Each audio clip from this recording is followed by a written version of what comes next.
So it's an immense pleasure to introduce to each and every one of you Anton Mellit from Vienna, who is going to tell us about the cohomology ring of the character varieties. Anton? Thank you, Hilbert.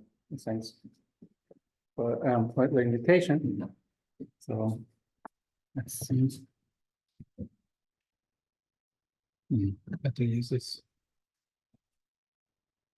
So we have this funny system of doing slides, but okay. So let me start with the introduction of the main characters of the story. So I always have some Riemann surface, oriented surface in the background, which is basically topologically specified by its genus and the number of punctures. So it has genus and K boundary components of punctures. So here is how it looks like with the genus 2 and 3 punctures. And to such a thing, I associate, and to some extra data, we associate the character variety. So what is the extra data we need? So this all usually comes from the easiest motivation for this is you want to solve some ordinary differential equation. Usually, well, you can easily compute some local monodromies around the punctures, but the global monodromy is a mystery. So, so this thing encodes the global monodromy when you fix local monodromies. So so you prescribe for each puncture, you prescribe a conjugacy class in GL and C, or a joint orbit. So you get K conjugacy classes, and to simplify the possibilities, you just say that let's take that each conjugacy class is a conjugacy class of a diagonal matrix. Then this diagonal matrix has some multiplicities. Each eigenvalue has some multiplicity, lambda I1, lambda I2, and so on. And the eigenvalues themselves, the non-zero complex numbers, they are the alphas. And this is for each puncture. Okay, so therefore the multiplicities is a kind of discrete data, is encoded for by a partition of n for each puncture. And about the eigenvalues, we are going to study only some information which depends on generic values of these eigenvalues. These eigenvalues themselves are chosen to be sufficiently generic non-zero complex numbers. For a little bit simplify what happens later, it's easy to say and to assume that absolute values are equal to 1. But it's not really a restrictive assumption. Okay, so you fix this data, this conjugacy classes, and genericity can be made more precise. I'm just skipping the technicalities, yeah, the genericity assumptions. So then to this we associate the character variety.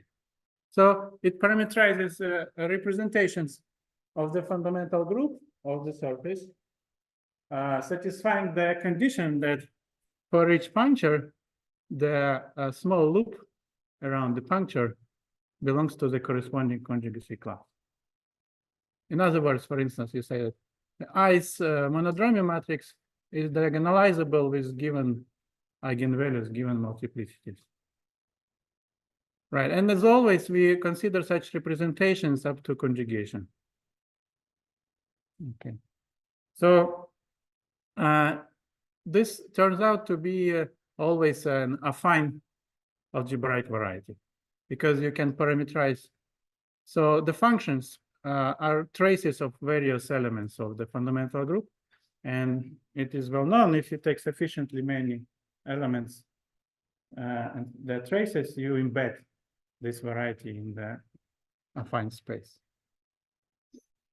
Then the relations are complicated.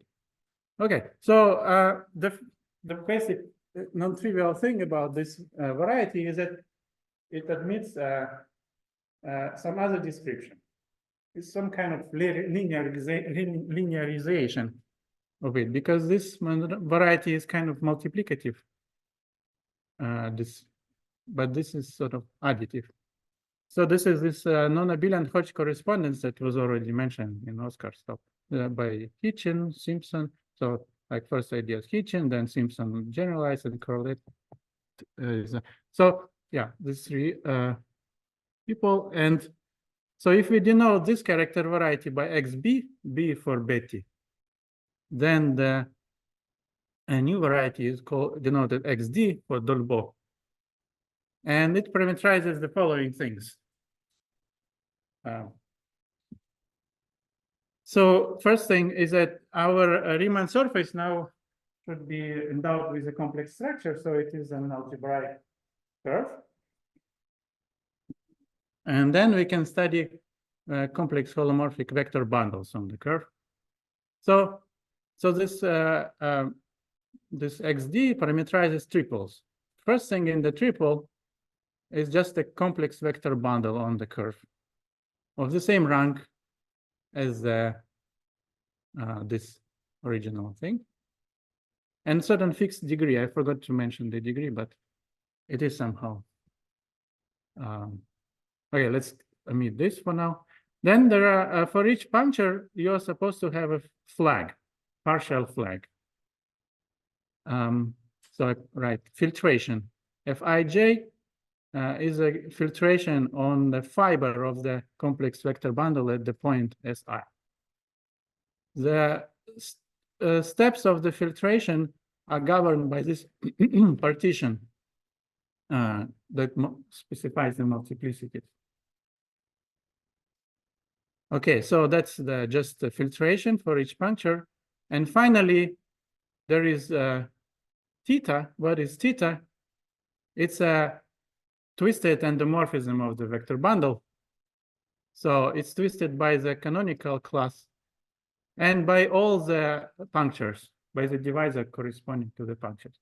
So in other words, you can say it's a matrix valued differential form with simple poles at SIs. Now, since it is a differential form with simple poles, you can take the residue. And then you get the compatibility condition between the theta and the flags. So the theta has to strictly preserve the flags. So you see Fij goes to Fij plus 1. This is decreasing. Oh, yeah, I mixed it up. This should be minus 1. Okay. So it strictly preserves the flag. Preserve plus extra, it is 0 on the associated gradient. Okay, so you parameterize such triples, but you don't want to parameterize all of them to get an algebraic variety to impose a stability condition. So it is stability, usual slope stability, but with respect to the so-called parabolic degree, where parabolic degree is degree of the underlying bundle plus this sort of corrections where you can count the dimensions of the steps in your flags with certain weights, real weights, Aij, which are basically the logarithm, the arguments of these complex numbers. Okay, and then so the non-trivial fact is that this new variety is diffeomorphic to the original character variety. If you open paper of Simpson, there is a table which tells you more generally how to convert these local monodromies to some conditions on this residues of theta. Okay, questions for this?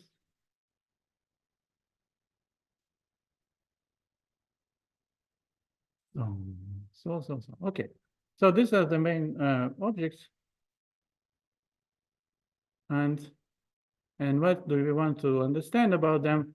So our main problem is to compute the cohomology rings of these varieties. since the varieties are homeomorphic, the XB and XD, the cohomology rings coincide, but the complex structures are different on two sides, and algebraic structures are different. So it is one situation, for example, is when you have on one side C star times C star. Okay, so abstractly, topologically, it's a product of two-dimensional torus and R2. So on the other side, it's elliptic curve times C. So completely different from the point of view of algebraic geometry, but topologically isomorphic. So what do we know about these cohomology rings? And the first is this Markman's argument, usually called, that the QNets components of the Chern characters. So you take all the term summons of the Chern character, so and take all its QNets components, then where so E is the tautological bundle on the product of X and the surface. So it's some bundle on X times sigma, so that for every point on X, on sigma, we get the corresponding vector bundle. So we get this, have this tautological bundle on the product. Its Chern classes are cohomology classes on the product. You decompose by the QNet theorem, and for a basis of the cohomology of sigma, you get some classes on X. So the statement is that these elements, they generate the ring. There will be some example a bit later. So usually, I mean, it's clear that you can restrict to just finitely many components of the Chern character, and you get some finitely many generators. Okay, so what else can we say about this ring? So since XB, as I mentioned, is an algebraic variety, in fact, it's a fine algebraic variety, but doesn't matter. So the cohomology ring is endowed with a mixed Hodge structure by Delisle. And it turns out, so it's correct thing to take is just the weight filtration from the Hodge structure, because the Hodge filtration, so it's a kind of special situation when you have the motif is state, and so the Hodge filtration is just the opposed filtration to the weight filtration. And so they just sort of, for instance, numerical data is the same, is completely contained in the weight filtration. Yeah. So there is this weight filtration, WI, on the cohomology. And that, from the point of view of this X Betty, yeah, so right, we are here, X Betty, we are this algebraic variety. It turns out that the weight filtration can be completely described using this tautological generators. Namely, you just say that you have to take if you're taking the Chern character, case component of the Chern character, then it has weight 2k. So you see, if I take this thing, it is an element of H2k in the product of X times sigma. But if I take the QNet components, I'll get elements of degree 2k, 2k minus 1, and 2k minus 2. So all these three kinds of elements will have the same weight. So now we understand completely how the weight filtration looks like. Basically, you just, I mean, it's supposed to be, it's multiplicative. So simply elements of homogeneous weight degree n with respect to this grading will generate the weight n. So this kind of easy, and this is was explained by Schende in the case without punctures, and I kind of explain what to do with the punctures. Okay, but that's not deep. So, okay, what's next? So we have this ring, and now it is filtered by this weight filtration. And curious, maybe for me, it's kind of a piece of a motivation, maybe that if, so let's take the smallest weight part of the cohomology. Or in other words, you take this unit components which don't change the degree of components of degree 2k of this guy. So this is called the pure part. And this coincides with the usual definition of the pure part. So it turns out the pure part of this cohomology ring is, again, it's a subring. It's coincides with the cohomology ring of the quiver variety of this quiver. So I think it's proved in some cases, but not proved in complete generality. So you see, what I do, I have quiver with one vertex. At the cohomology ring, the pure part of this cohomology ring is the cohomology ring of the quiver variety, of the Nakajima quiver variety, associated to this quiver. You have one leg, kind of chain of vertices for each puncture, one loop for each genus. And yeah, that's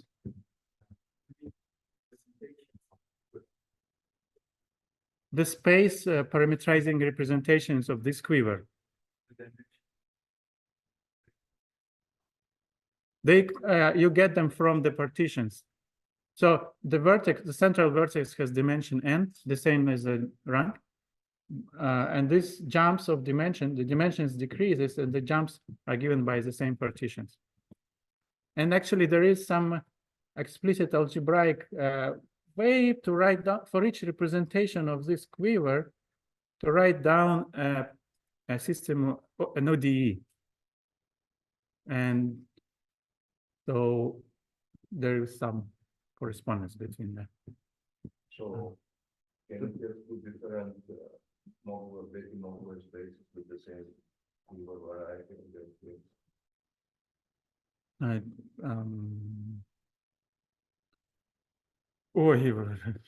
With the same, exactly the same, I don't know. Maybe this. So sometimes there are some interesting correspondences, and there is a game you can play by trying to lift those correspondences to the corresponding the GXB model spaces.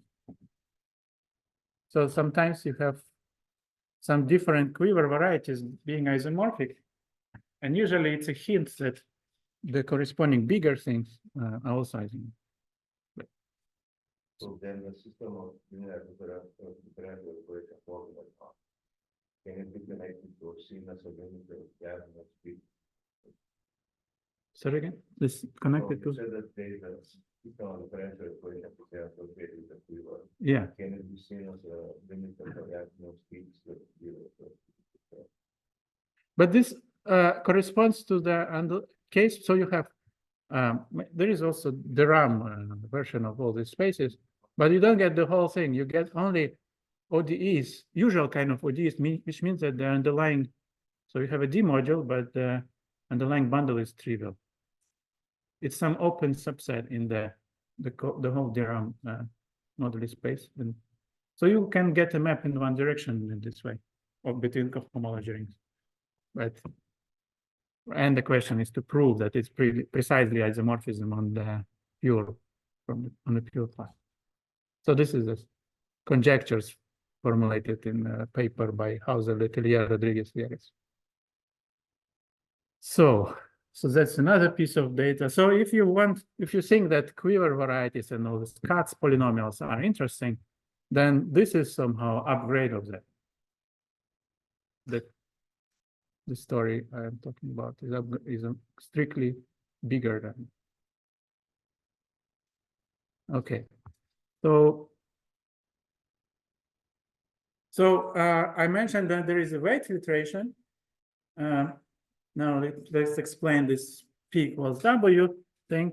So on the Dolbeau side, so this is the space parameterizing Higgs bundles. There is a Hitchin map, as again was mentioned before, that is a map from basically reading off the coefficients of the characteristic polynomial. You get a map from your from our moduli space to a fine space of certain dimension D. And this map is proper, and by general theory, by Descartes and Migliorini, it follows that there is a perversely ray filtration on the cohomology. So this is denoted PI now. Okay. So now you have this space, and it has two, with topologically is the same, but has two different algebraic versions. One has weight filtration, another has this perverse filtration. And the conjecture, the P equals W conjecture, says that they are basically the same, up to not twice the doubling of the index here.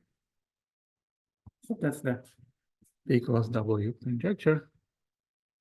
And yeah, say a little bit more in the in example. Yeah, so here is one example to kind of explain a little bit. So let's suppose the rank is 2. So n equals 2. And let's suppose that the multiplicities are all the same. So basically, that means that your monodromy matrices are scalar matrices with roots of unity on the yeah, with a root of unity on the diagonal. This corresponds to ordinary Higgs bundles of relatively prime rank and degree. It's studied in Hausel-Letellier-Rodriguez-Villegas, and particular compute this cohomology ring. And since we have rank 2, it only makes sense to take second Chern class. And so it has QNet components, alpha, beta, and gamma I. So here is another misprint, gamma I. So alpha, second Chern class is in H4, and its QNet components are this alpha in H2, beta in H4, and there are 2G gammas in H3. There should be gamma I for I from 1 to 2G. And then he gives a complete list of relations, JD, I don't know this ideal. And it's a kind of, you should take like for triples of integers in some lattice, in some polytope, and for each triple you write certain sum with binomial coefficients. So it's complicated list of relations. And here, for instance, well, so what I mentioned before, the weight filtration is that all of the alpha, beta, and gamma all in weight 4 because they're coming from the second Chern class. And the pure part is only the beta. So, for instance, the pure part is just a polynomial ring in beta, modulo beta to the power g minus 1, if I remember correctly. It's just a truncated polynomial ring. Mm-hmm. So now let's maybe explain another example. So there are two general directions. Some people prefer to stay with in these situations, but go to higher rank and higher genus. I mean, this was already any genus, but yeah, go different genus, different rank. But there is a orthogonal simplification is to look at genus 0. So that's is not interesting without punctures, but if you have many punctures, then it becomes interesting. And here, the simplest example, completely possible to work out, is this Fricke-Klein description of. So you take rank 2 and 4 punctures. So your space parameterizes 4 tuples of 2 by 2 matrices. with prescribed eigenvalues and product equal to 1. This is parameterized by certain affine cubic surface. There are three. You have four matrices. You take some pairwise products in their traces, and in some of them coincide. So you throw them out. You get three variables, and then you find one cubic equation. You can do it in Sage in 1 second. This equation, of course, depends on the eigenvalues that you prescribe for these 2 by 2 matrices. Okay, so this is a fine cubic surface, which implies, so at infinity, you remove a triangle of lines. Then you can compute the cohomology from this. And that you get, okay, H0 is just C, and then there is only H2. But it turns out that 4 out of this it's 5-dimensional H2, but only 4 classes are representable by algebraic subvarieties, by some lines on this cubic surface. But the one extra class is not algebraic. So in the language of weight filtration, it becomes like, so the pure part is C4, and then there is one extra C, which is not pure. Okay, so this is what happens on the Betti side.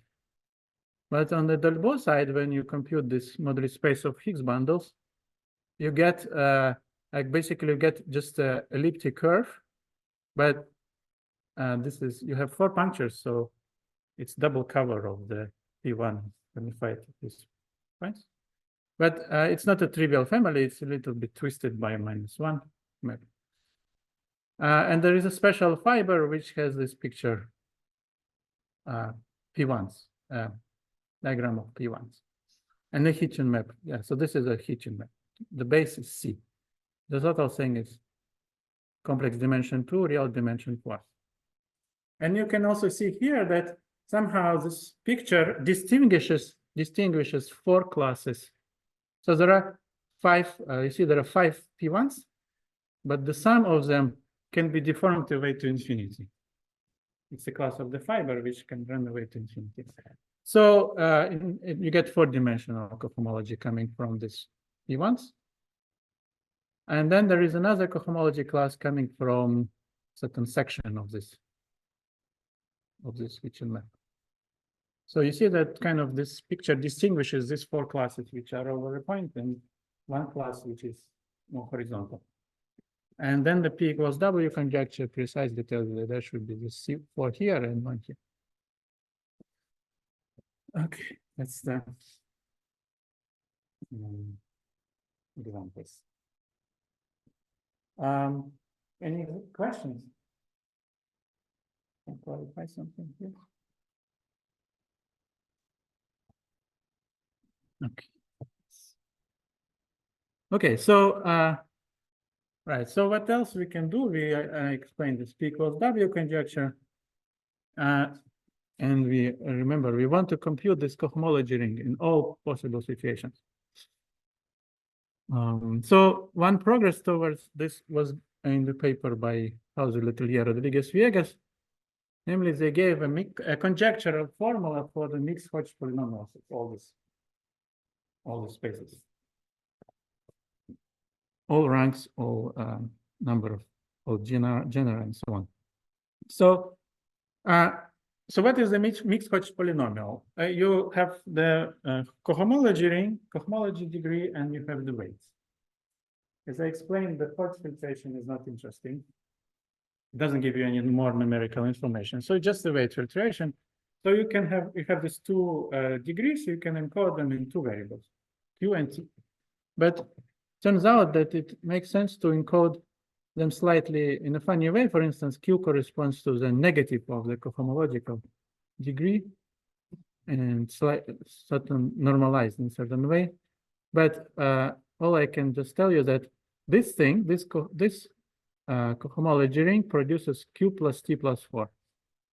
If you have this, you can recover the general formula as an exercise for this, how I match the thingies with the variables. So this is 4, this piece is 4, this is Q, and this is T. And then you can say, well, what is Q, which one is Q and which one is T? But then it turns out that you will always have the symmetry between Q and T. And that follows from this relative Hausel-Letellier theorem for the applied to the Hitchin map. This apparently interfaces of mirror some geometric properties. Is there a connection between the construct and the open? Probably yes, but I think we talked about it at some point. Maybe we even figured it out. Yeah. So that's the story. So yeah, so you can try to compute these mixed Hodge polynomials.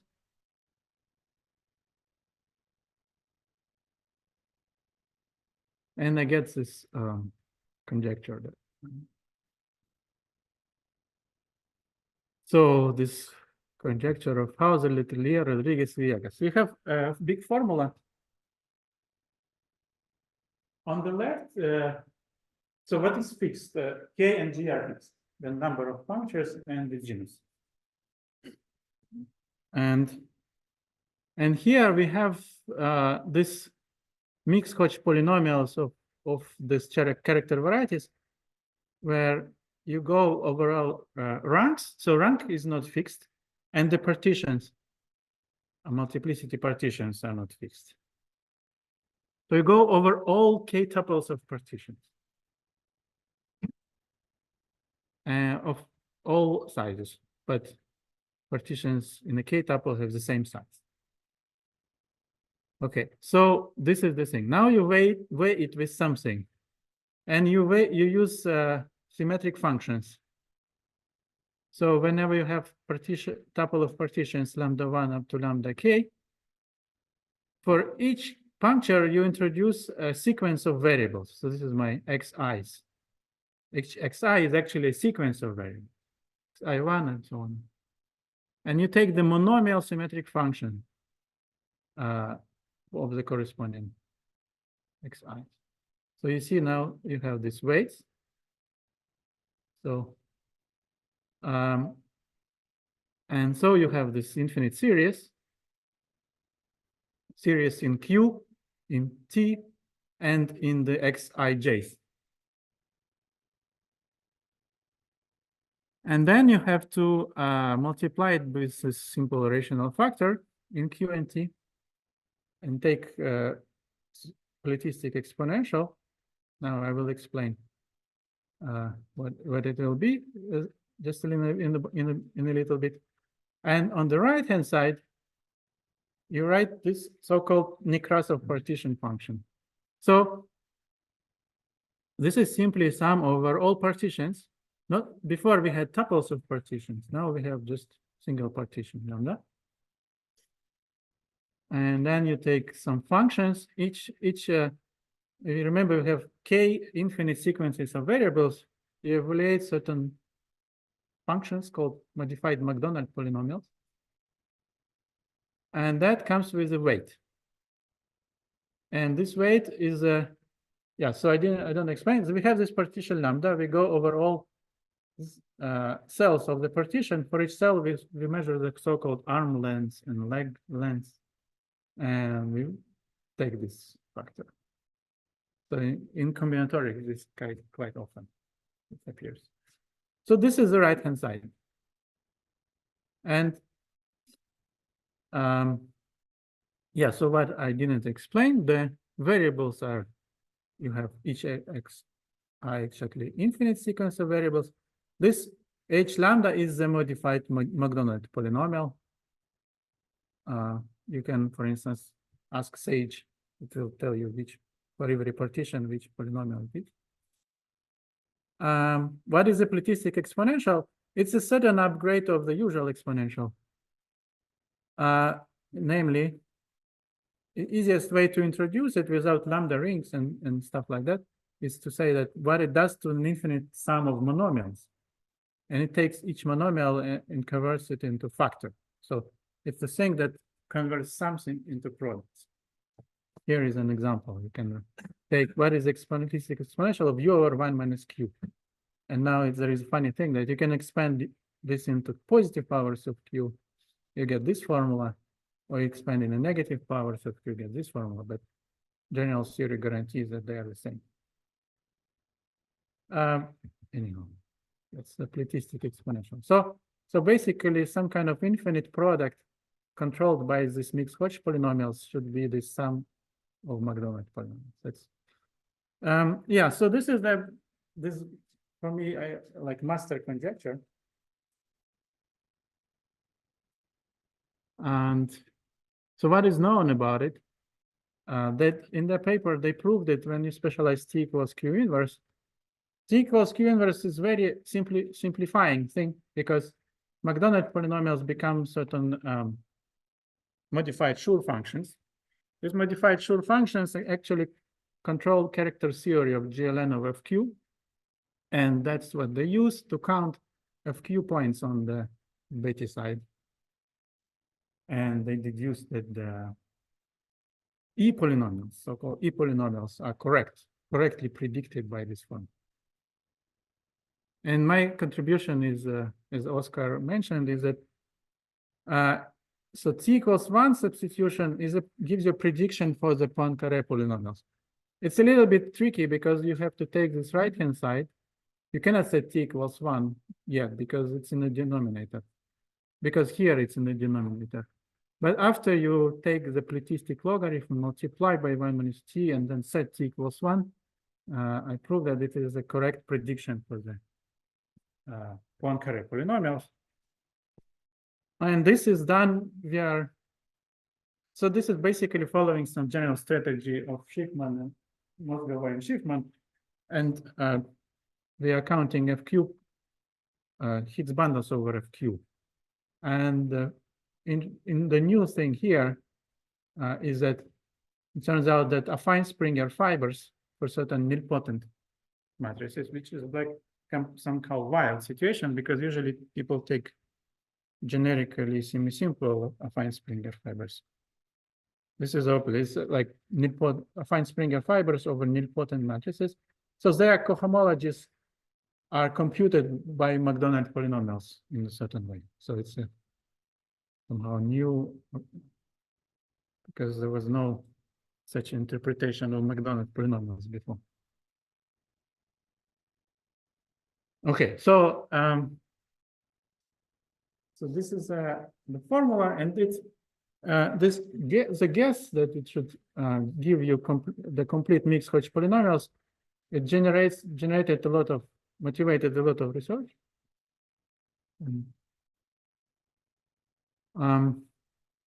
Here on this slide, I abbreviated the formula in this way, and then you can start asking questions like, what is the meaning of what is supposed, all the pieces in the formula, what is it supposed to mean?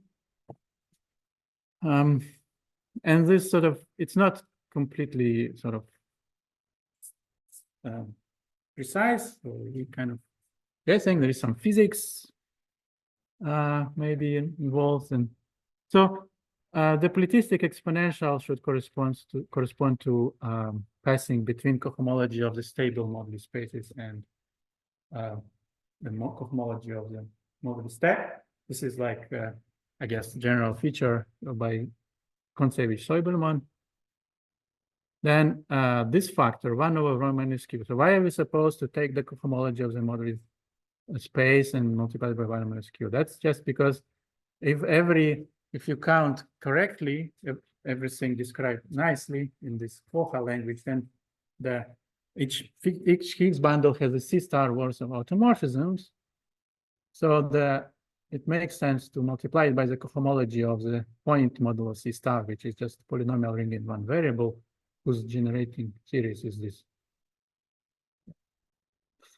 Now, what is 1 minus T? That's another thing. Like you can start wondering. And then in the proofs, it usually appears and as a somehow, because you have to include spaces corresponding to different degrees of it. Powers of T should somehow correspond to degree.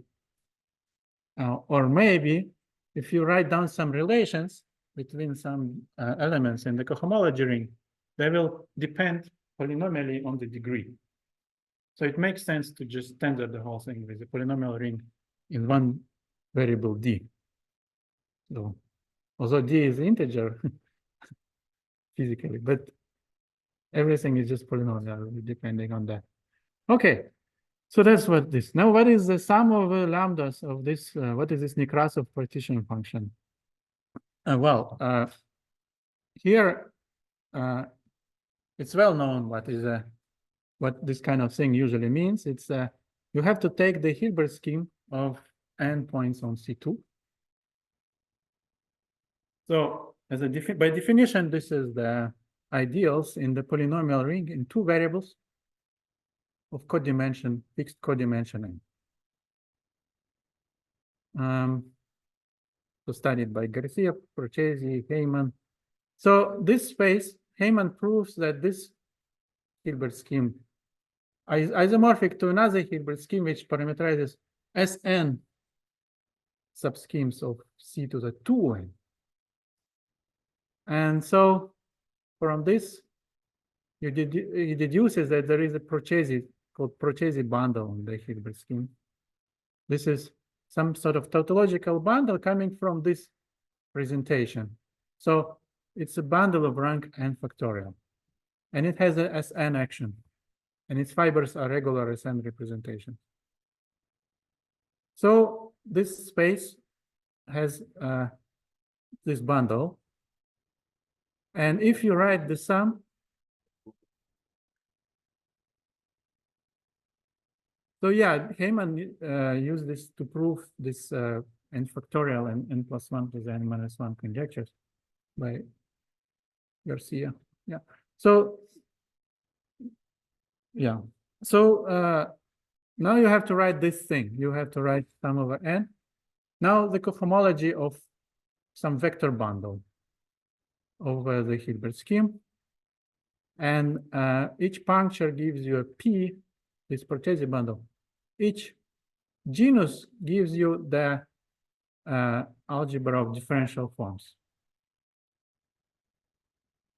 And so on the level of formulas, if you compute this by localization, you precisely get the right-hand side. The Hilbert series of the earlier characteristics of this thing.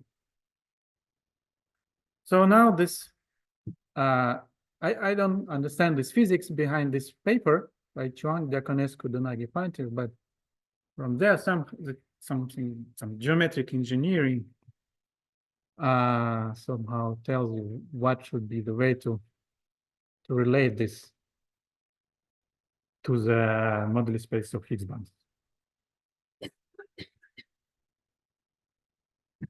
But it's not. It's very imprecise. For instance, in the paper, they completely ignore the eclectic exponential. They pretend that this thing and this thing are the same. So there is a lot of imprecision, I think. And okay, but I want to present what should be the more precise version of this, which in particular will give you algorithm to compute the cohomology rings.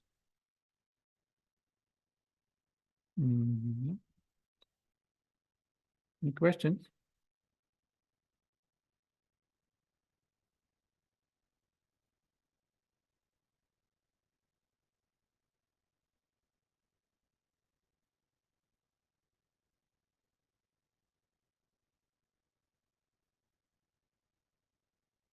So remember, I mentioned this P equals W conjecture, which relates to wave filtration and reverse filtration. So now this conjecture is already proved 2 years ago already. So there were two papers independently proving it. One by Maulik Shen. And another by Hausel, myself, Minetz, and Schiffman. So the proofs are completely different from my point of view. This paper is using the support theorem for perverse sheaves. And these people studied perverse sheaves on the Hitchin, like for the associated to the Hitchin system a lot. and in the end managed to deduce P equals W out of it. And our proof has a different ingredient, and I hope that this ingredient is also useful for something else. So is there any possibility using the induction of this process? I don't know, because I don't know how to do it. So on the both sides, you can construct certain physical correspondences, but I don't know what they mean on the vertical side. You can think about, yeah, okay, there are ideas, but it's not clear. So, so ingredient to the proof is a computation of so-called cohomological whole algebra. Actually, it's some part of the full cohomological whole algebra of dimension 0 for all algebraic surfaces. Well, it's pure cohomology. So this is a paper by myself, Minetz, Schiffman, and Vasserot.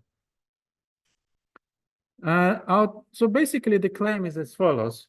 What we get out of this computation, we get that if you take, like you see here, as I was saying, I'd start with this moduli space, stable moduli space. I add two things. I add one variable. This corresponds to the BGM, BC star thing, and I take some overall degrees. Then admits an action of certain operators constructed from, so they basically elements of COHA are the actions of these operators. But abstractly, this theorem is as follows. There are certain operators T and M such that the commutator is given by this formula. So there is determinant of the indices. Here is a determinant, and then these indices add together, and these indices add -1. So this is so you can say that there is an action of a certain Lie algebra on this cohomology. And this Lie algebra is very nice. It's actually the algebra of Poisson of polynomial Hamiltonian vector fields, polynomial Hamiltonian vector field on the symplectic variety, which is C times C star, or potential number of C star.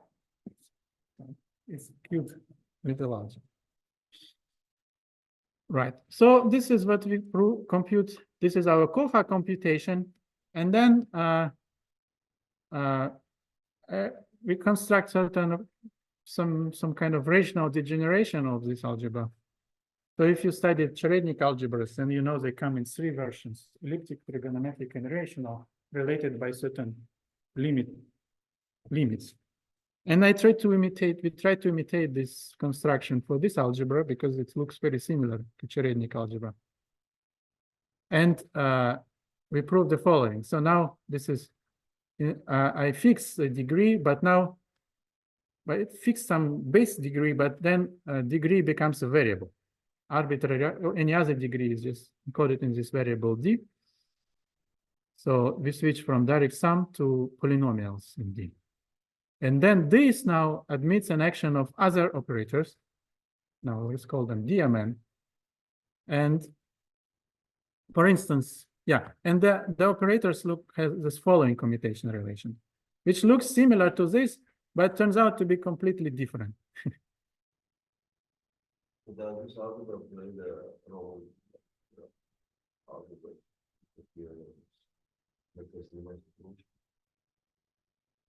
Of Nakajima's proof of what?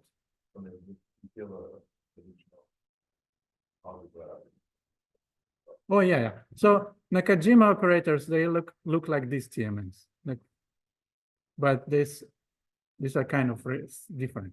So all these Nakajima operators, they usually come from trigonometric Cherednik algebra, but we have rational. So we have this Lie algebra, this commutator.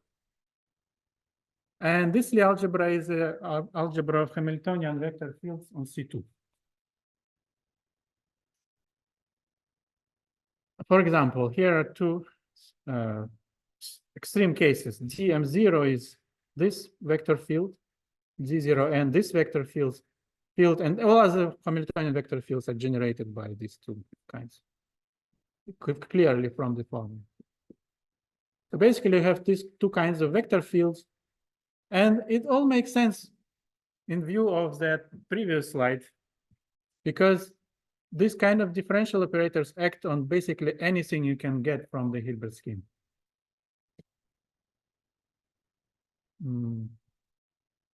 And there is a funny, so there is, but this algebra, contrary to the original one, it has a SL2 triple.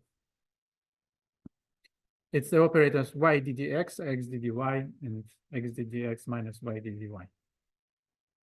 That's very not very natural SL2 triple acting on C2. And for instance, just to give you an idea how crazy this is, it turns out that this SL2 permutes the U and D.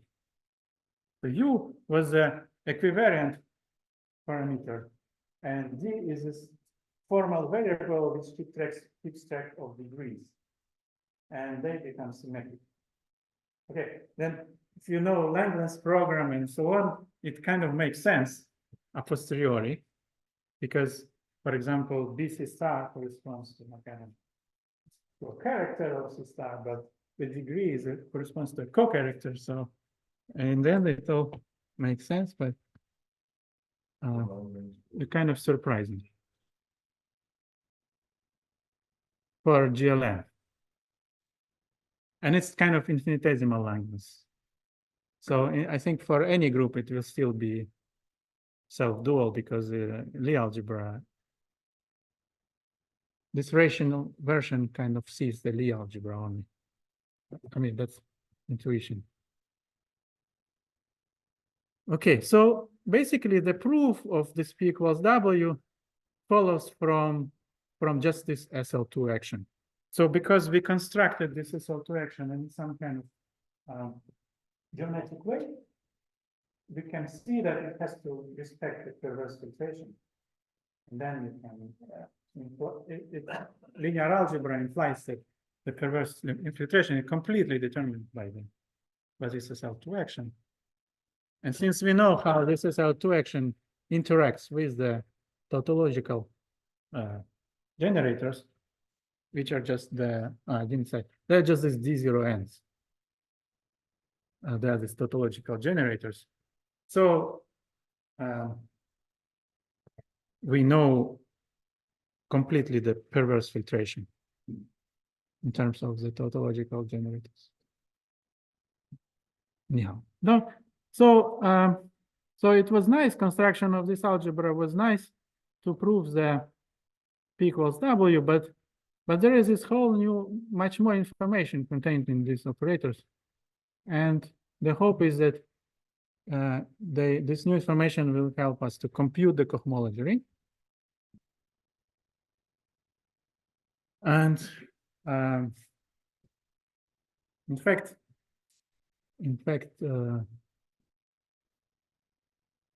somewhere at some point I said that Hausel in his thesis computed this ideal, and using these operators and the computer, I can generate this ideal. So kind of, it's this ideal is just comes of nothing. It's, you just put together this this theorem, but you have to it's kind of exercise to see that DMNs has to be given by explicit differential operators in the tautological ring. So, and therefore the ideal has to be preserved by those differential operators, and then it's enough to recover the ideal. Anyhow, so now in the last 5 minutes, I want to explain how the guess of Chuang-Diaconescu-Donagi-Pantev has to be modified to give to describe the tautological, to describe the cohomology ring. So one important observation is that so the formula, the big formula that you have seen, contains this factor. And I was bothering people like, there is this minus sign. It shouldn't be there. and people just kind of don't care. But if it's a minus sign, then your plethistic exponential becomes alternating. It's not a positive sum, so it cannot be the way to recover the cohomology of the whole stack from the cohomology of stable part. Cannot work. But the formula, this cohomology of that bundle on the Hilbert scheme is really tells you that you should expand it in Q and T. For instance, in fact, the expansion you get is not positive. So therefore, these cohomologies, they are not always just even. Not only zero cohomology is there. And so you cannot match this thingy with the cohomology rings. But there is a funny way. So there is a construction which kind of tells you how to get T expansion in T inverse. So you see, if you expand this rational function in T inverse, it is positive now. So there is a hope that it actually corresponds to something nice. And the idea is to use instead of the cohomology of that bundle on the Hilbert scheme, compute the local cohomology with respect to some subvariety Z. Now, there is this very interesting subvariety in the Hilbert scheme, consisting of ideals corresponding to schemes supported on the axis. So take subset Y equals 0, take only those ideals which are supported on corresponding to sub-schemes supported on this locus. In other words, it's the same as saying that the action of the variable Y on the quotient is nilpotent. Then this turns out to be a Lagrangian subvariety in the Hilbert scheme, and it's very nice. It turns out that it's a union of CNs. So the locus of Y is nilpotent, so it has some Jordan form. Let's restrict the subset where it has a fixed Jordan form. You get just CN.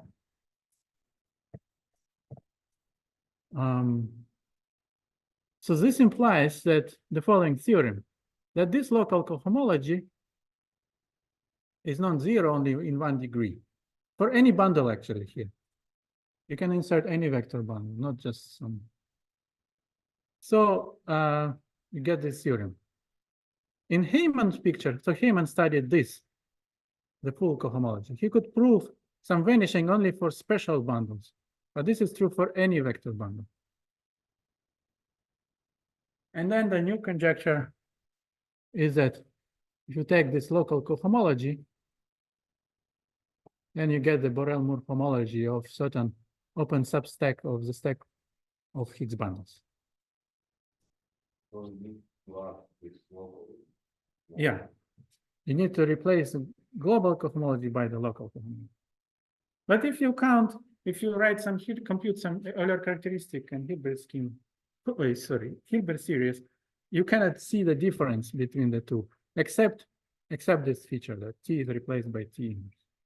I don't know if you think about take a local cohomology of take C and the point and C, then take just structure C. Then the local cohomology at the point is infinite series in the negative of the parameter. No, not infinite, sorry, finite. But only in a negative parameter. So it really does a switch between T and T inverse.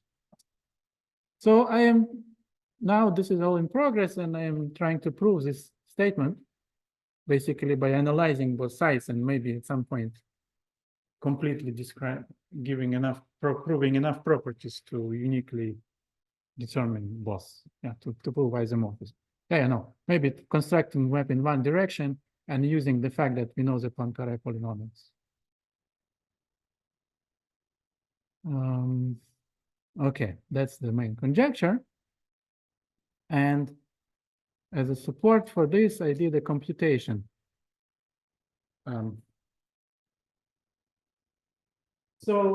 This is very simplified situation. You take genus 0, one puncture, but twisted Higgs bundles. So the Higgs field is twisted by some number m plus 2 actually, because k is minus 2. So Higgs bundles look like this. And then this cohomology was computed by Riemann, and this is given explicitly as an ideal inside the polynomial ring in 2 n variables.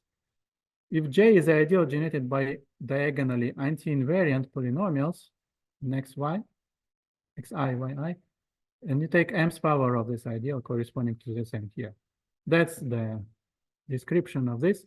From this theorem, we can deduce the local cohomology description. Namely, you get, it's kind of, you have to dualize in some sense. So you get this description. It's polynomials in x and y's with some denominator here. This is the product of xi minus xj. And as a subset here, it's given by all functions, such as for any differential operator, which is, sorry, anti-invariant. I forgot to put here as sign. Anti-invariant differential operator, like here, if you do this, you get some polynomial function. So, and then for example, if you just a rational function in x, then any anti-invariant differential operator will either kill the denominator or it will give you 0. Yeah, so you can play with this definition. And the conjecture is that, so I take this corresponding moduli space, take its cohomology ring. Like, so this denote this by Mn. This is supposed to be the COHA, the Borel-Moore homology of the stack. So we have to remove the contributions of non-stable parts. So this is the thing. You have to divide by the all things of this form where you, for smaller ranks. Then, and the operation is just stacking to get putting together. You have a function in x1, xi, and a function of xi plus 1, and so on. You just permute the variables and put functions together like this. And that's the recipe. And this is verified on the computer for very large rank. And that's it. Thank you.